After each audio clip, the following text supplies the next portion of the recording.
Muy buenas tardes, queridos estudiantes. Hoy día nos encontramos para poder trabajar el género lírico, palabras y sentimientos. Bien, nuestra ruta de trabajo de hoy consiste en, como objetivo, interpretar un poema, ¿cierto?, para poder mejorar la comprensión de este tipo de textos que llamamos textos poéticos.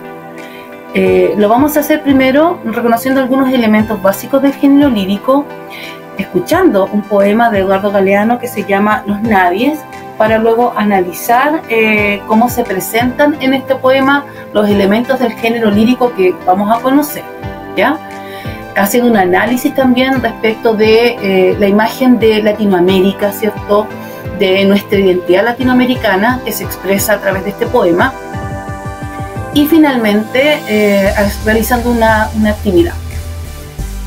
Los materiales para hoy, como siempre, sus cuadernos para tomar apuntes, un lápiz y su disposición. Ok, vamos a comenzar entonces. Y vamos a comenzar con la definición de lo que entendemos por género lírico, ¿ya? El género lírico, primero que todo, es un género literario, ¿ya?, que está compuesto por todas aquellas obras que nosotros conocemos como los poemas. En estos poemas, ¿cierto?, se reflejan las emociones y los sentimientos de un autor. Por lo general, el género lírico se desarrolla en versos, como podemos ver acá. Sin embargo, también podemos encontrar poemas visuales, como el que tenemos acá, ¿cierto?, en donde la palabra está al servicio de la imagen, ¿ya? Un verso es una línea donde acá tenemos se equivocó la paloma, tenemos un segundo verso que dice se equivocaba, ¿ya? Esta línea, esta primera línea, ¿cierto?, de expresión se llama verso. Esta segunda línea también se llama verso. Acá tenemos otra tercera línea, verso.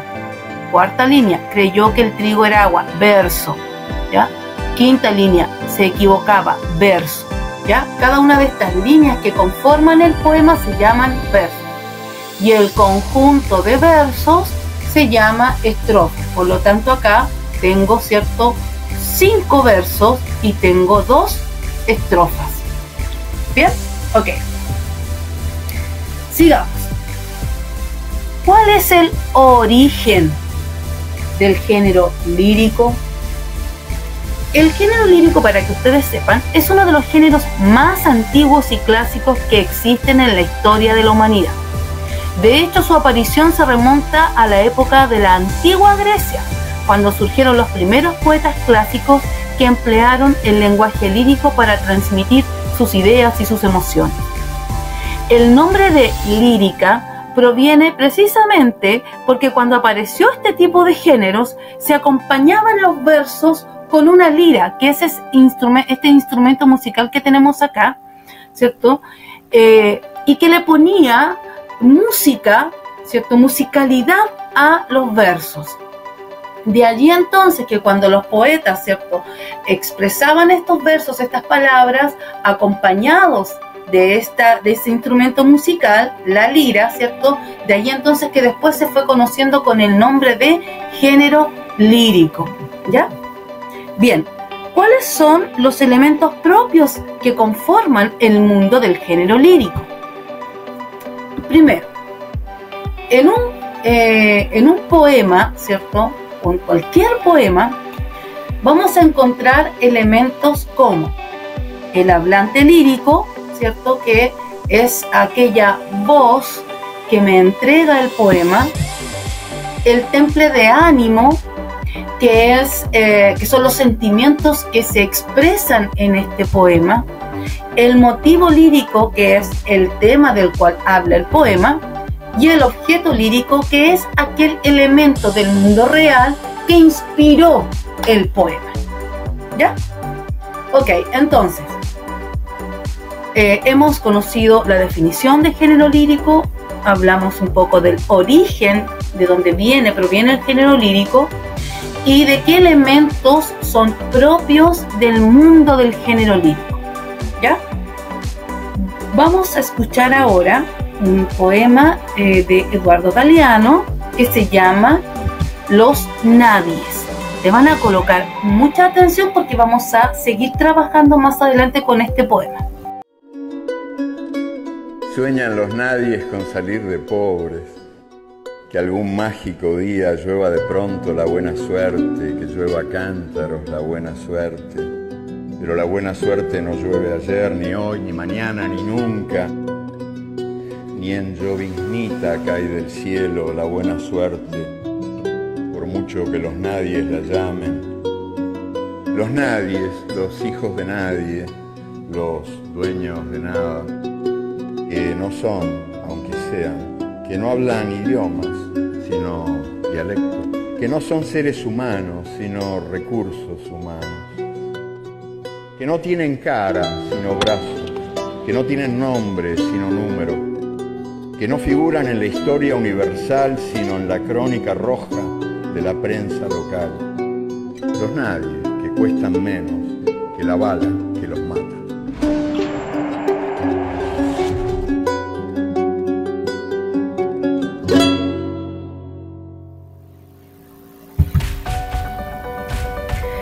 Bien, hermoso el poema que acabamos de escuchar, ¿cierto? Bien, les recuerdo que voy a adjuntar en el WhatsApp del grupo el poema escrito para que ustedes después puedan realizar la actividad final. Vamos a volver a acá. Ustedes encuentran la definición de lo que acabamos de decir de estos 4 elementos, por si acaso, ¿cierto?, no lograron anotarla. Acá tenemos la definición del hablante lírico, la definición del temple de ánimo, la del motivo lírico y la del objeto lírico, para que lo anoten en sus cuadernos. ¿Por qué? Porque todos estos elementos los vamos a reconocer ahora en el poema que acabamos de escuchar, Los Nadies. ¿Ya? Vamos a ver cómo los aplicamos en este poema, cómo los reconocemos en el poema Los Nadies.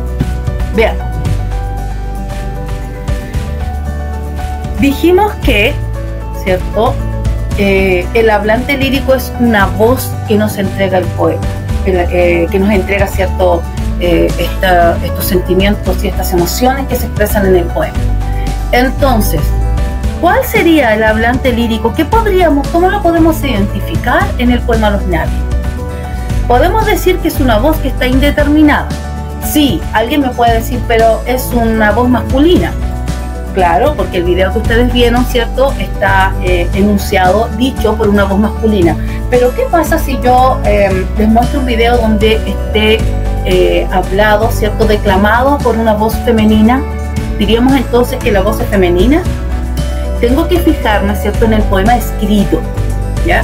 Y en el poema escrito, si nosotros nos damos cuenta, no hay ningún elemento que nos pueda decir que esa voz que nos está hablando, que nos está mostrando este poema, es femenina o masculina.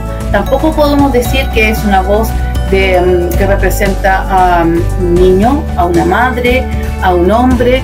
No, solamente podemos decir que es una voz que está indeterminada en el poema. No podemos determinar qué otra característica tiene esta voz, si es femenina, si es masculina, no lo podemos decir.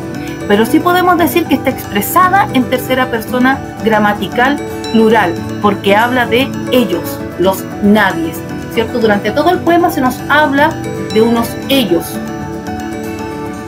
Entonces, ahí es cuando hablamos de la tercera persona gramatical. Recordemos que la primera persona es el yo, la segunda persona es el tú, y la tercera persona es el él o el ella, persona gramatical, no personas reales, gramaticales, en el texto. Y esos son singulares, porque tenemos la misma cantidad de personas, pero en el lado plural, es decir, primera plural, nosotros, segunda plural, ¿cierto?, vosotros o ustedes, tercera plural, ellos, ellas, ¿sí?